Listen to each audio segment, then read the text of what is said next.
Hello, hi guys! Magandang gabi sa inyo lahat. This is Chin Rodriguez from Esagari Channel, a faith healer, also mata reader. So ngayong gabing to, tingnan natin na nagsabihin sa iyo ng ating mga gabay. So this reading is a monthly gabay for the month of March 2024 for the sign of Capricorn. So Capri, welcome to my channel. Ano kayang messages, advices, and spirit guides ang ating masasaka for today's video? Ganun makayang energy or kaganapan sa buhay ng mga Capricorn ng ating mga hagilap. So guys, this reading is a general reading lamang, hindi lahat makaka-resonate. Kunin lamang po makaka-relate sa inyo and comment down below kung kaninong energy ang ating nasagap. And of course, don't forget to like and subscribe my channel and hit the notification bell for more videos at later. Kasi maraming salamat po sa mga walang sawang pagsuporta sa aking channel. Lalong-lalo na yung hindi nag-skip ng ads na way pagpalain kayo ng Diyos at may kapal siksik liglig na gumapaw na biyayang manabalik sa inyo. So guys, let's see ha kung ano pinaka-messages sa'yo ng ating mga gabay.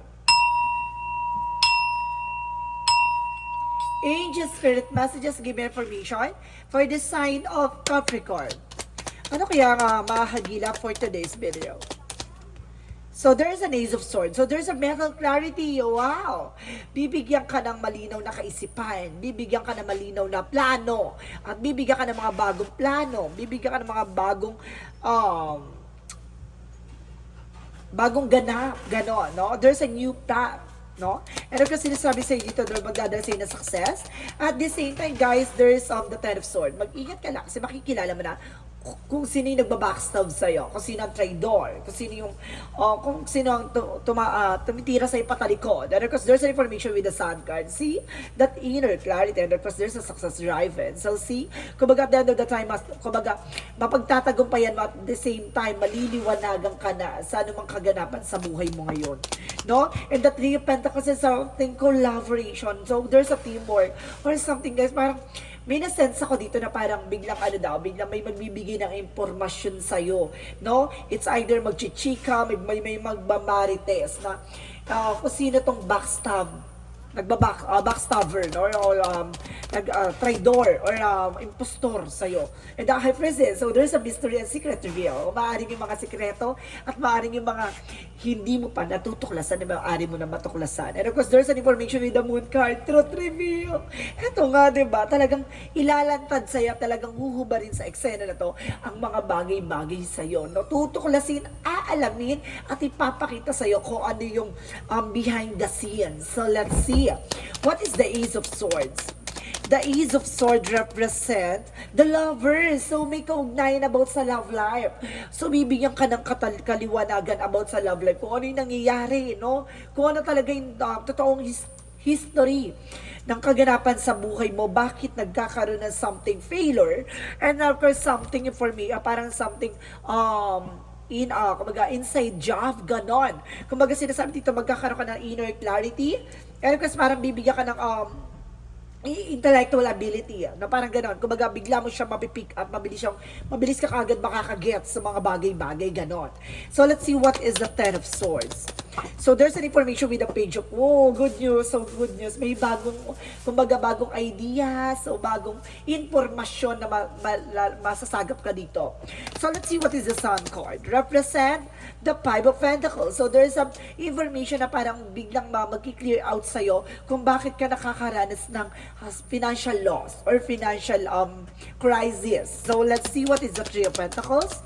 Represent the Seven of Swords. There's a sneakiness, cheating, lying on you.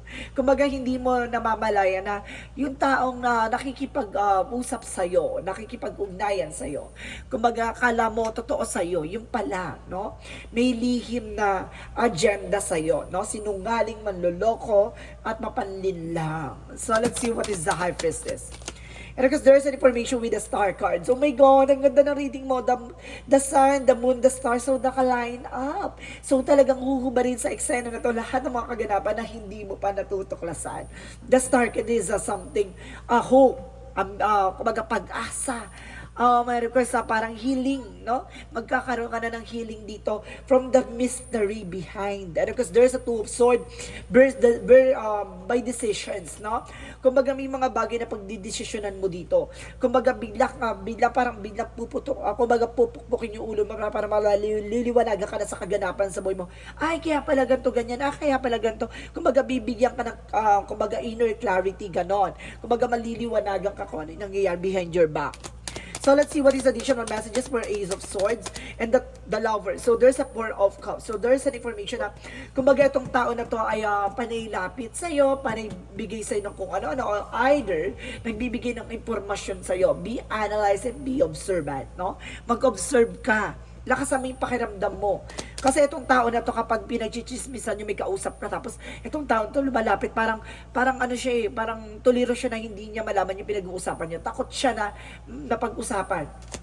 So let's see what is the Ten of Swords and the Page of Wands. So there's the King of Swords. Kumbaga magkakaroon dito ng katotohanan, no? Kaliwanagan.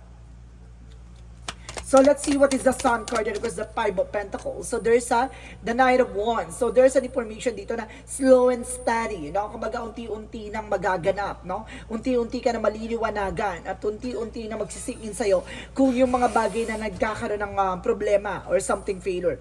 The Three of Pentacles and of course the Seven of Swords represent the full card. So there's a leap of faith.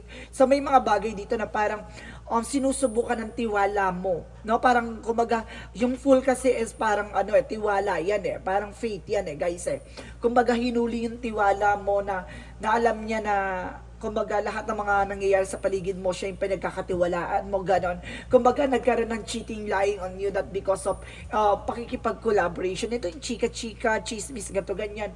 Kumbaga ganon yung nangyayari. So, maraming nakatago na mga sinasabi sa iyo or may mga paninira na hindi mo na nalalaman na ngayon ay matutuklasan mo na. So, let's see what is the High Priestess and the Star card represent the Eight of Swords. See, napapalibutan ka ng toxicities. I told you. So nakikita mo yan, kumbaga naka-blindfold ka, kumbaga wala kang alam kung ano yung nasa paligid mo, yung pala, lahat sila ay traitor, lahat sila ay kumbaga, susugatan ka at sinasaktan ka ng patalikod. So let's see what is the Moon card, and of course the Two of Swords. So there's a Two of Cups. So there's a partnership. So may mga bagay dito na kumbaga about sa partnership na kumbaga matutuklasan mo at malalaman mo, 'di ba? So let's see what is the outcome. Ang pinaka-outcome is the Four of Pentacles. So there's a investment, so ibig sabihin saving money, protection namin yung grounds mo, ganon. At the same time, sinasabi to with the Ace of Wands is a new beginning. So magkakaroon ka na ng bagong simula dito at pagbabago. At because there is a Page of Pentacles, investment. Kumbaga there's an inner truth. At the same time, sinasabi dito, bibigyan ka dito ng kaliwanagan kung magbibigay, parang plans or ganun yung plano. Kumbaga magkakaroon ka na kung alam, kung ano sisimulan mo, no? Kung paano mo bibigyan ng eksena tong ang bagong simula para sa'yo. Para mag-i-invest ka or something, kung mag-alam mo na kung saan ka lulugar, parang gano'n. So let's see what is additional messages for career. For career is the Magician. So, there's a manifestation. And of course, there's an information na parang bibigyan ng informasyon. And of course, there's an information na parang bibigyan ka ng kaliwanagan, bibigyan ka ng linaw na kaisipan. And of course, there's a manifestation, parang lahat ng mga bagay na ma-manifest mo, makukuha mo.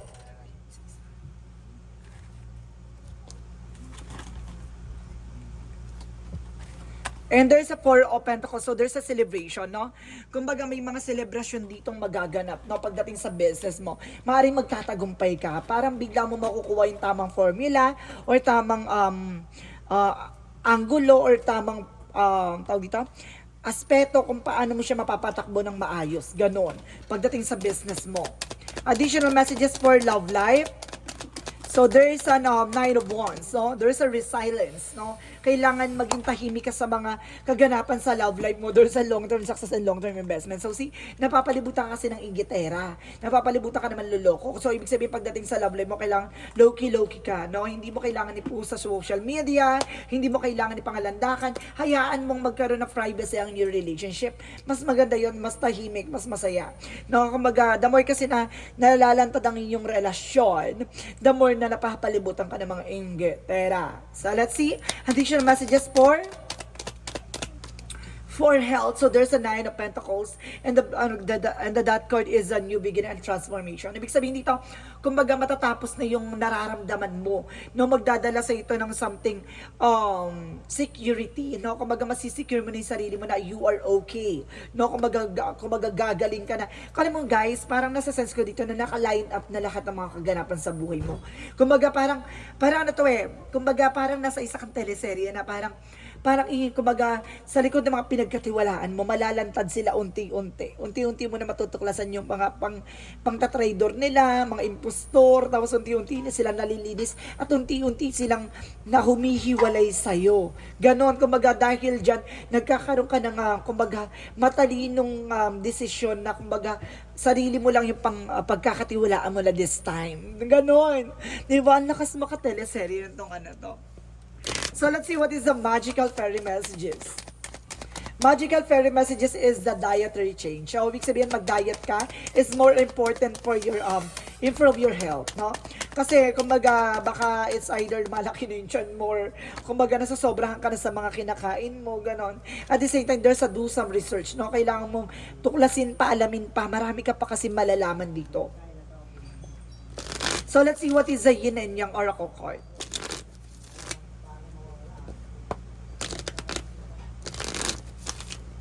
For yin and yang oracle card represents self-worth. So, ibig sabihin dito, kumbaga, dapat sa sarili mo, alam mo kung ano yung halaga mo. Diba? Ipakita mo dapat sa kanila na, okay, deadma. Diba? Alam ko kung ano yung panghahawakan ko. Maraming magmamahal sa akin. Ganon.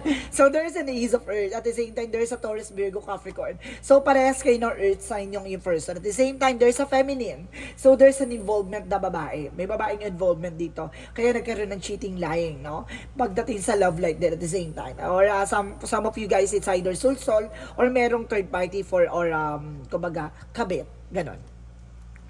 So, let's see guys. So, ano yung pinaka-angels messages pa sa'yo ng ating angel spirit? Diba? Ang ganda. So ngayon, kumbaga unti-unti mo na siyang matutuklasan.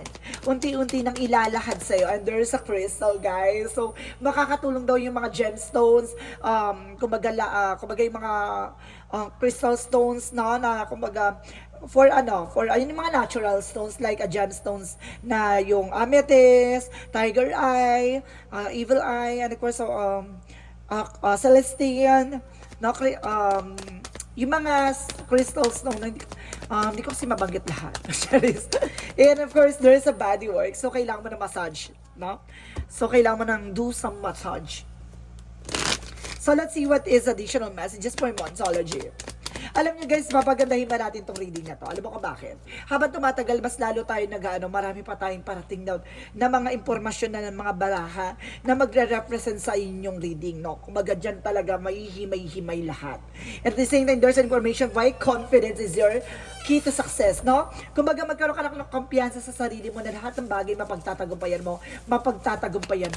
Malakas ang tawag ito, malakas ang fighting spirit mo. At the same time, you're very close to achieve your goal, no? Napakalapit mo na para matapad yung pangarap mo, di ba?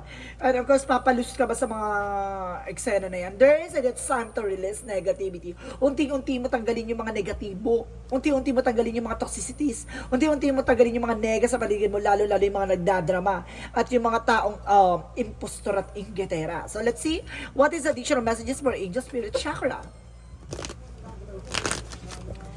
For the chakra messages, so there's a wisdom, no?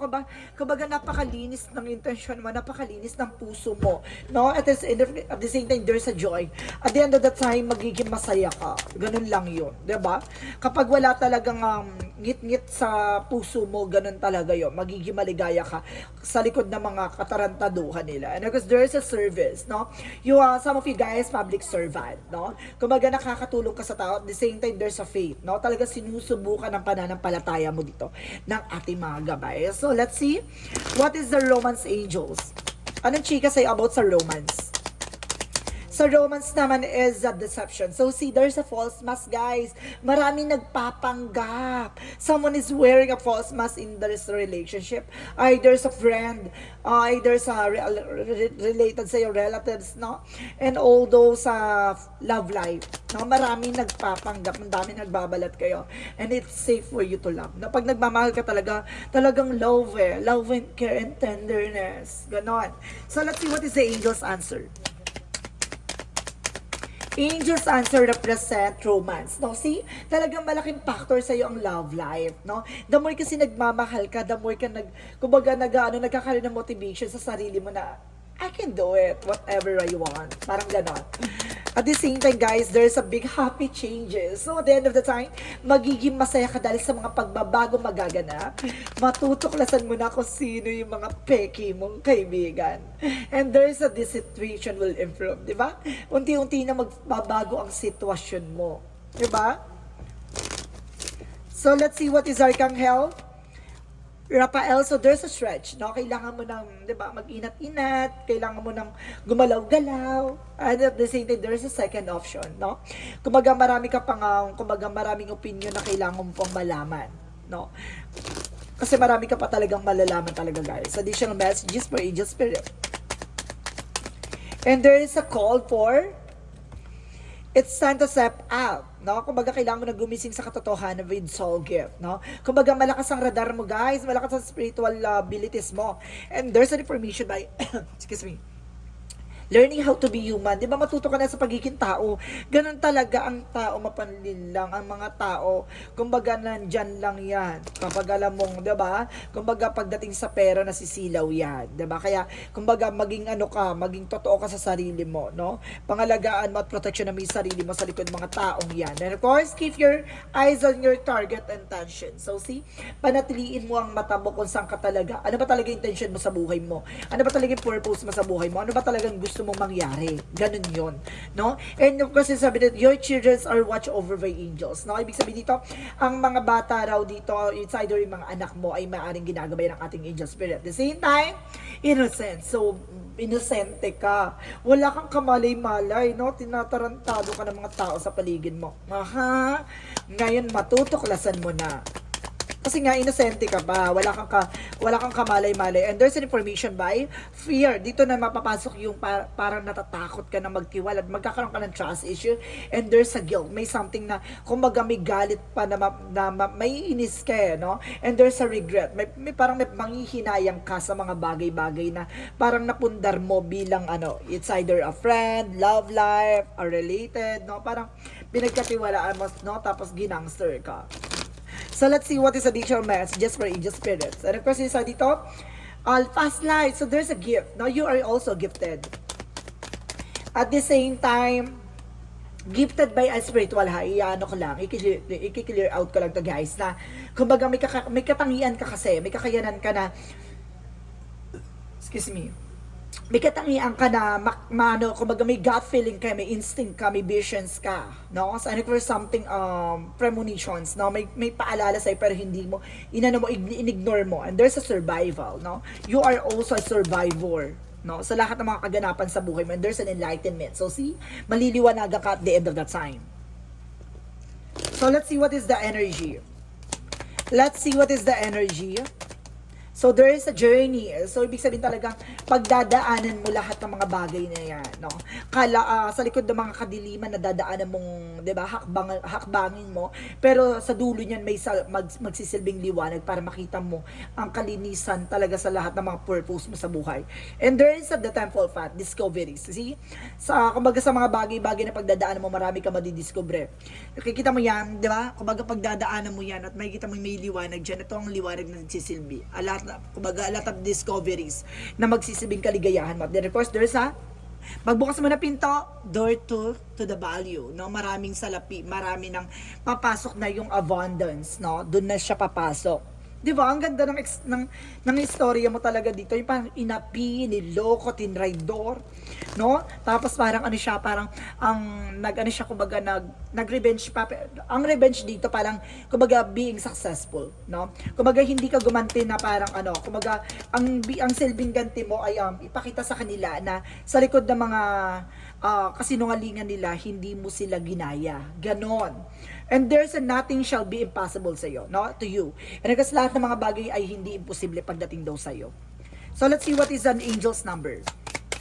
Angel's number represent the 5-5. I am evolving. So sinasabi dito, substantial change is your forte. Embrace the change and need to overcome.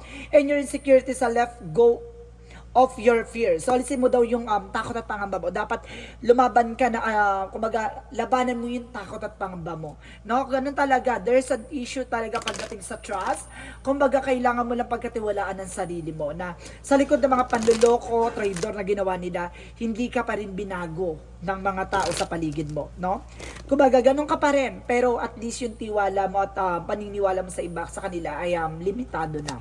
So let's see what is the messages of life, and stand tall and strong. So see, tumayo ka, tumindig ka ng malakas at matibay, no? Today I choose to remain positive. I face all my challenges within strength and courage. I will not be denied or turn away. I do not allow myself to be carried away by negative thoughts. I stand tall and strong and live each moment in joy and peace, living my future in God's hands. I believe in life because life in believe in me. So see, kumbaga naniniwala ka na, kumbaga mayroon kang pinanggagalingan na, kumbaga naniniwala ka sa likod ng mga ginawa nila, alam mo, at the end of the time, ikaw ang pabubura ng ating Panginoon. Diba? Ganun talaga, pag wala kang tinapakan, tuloy-tuloy ka lang, dead maka sa kanila, ganun lang yun, pero hindi mo sila paniniwalaan at hindi mo sila pagkakatiwalaan sa eksena na yon, no? Kumbaga, hindi mo kailangang gayahin sila sa way na ginawa nila sa'yo para ibalik yung mga gante na ginawa nila sa'yo, no? Kumbaga, ang pinaka-best gante is being successful. So guys, this reading is a monthly gabay for the month of March 2024 for the sign of Capricorn. So, Capri, maraming salamat for this wonderful reading. So, once again, this reading is a general reading lamang, hindi lahat makaka-resonate. Kunin lamang pa makaka-relate sa inyo and comment down below kung kaninong energy ang ating nasagap. Maraming salamat guys and see you in the next video. Bye-bye and babush!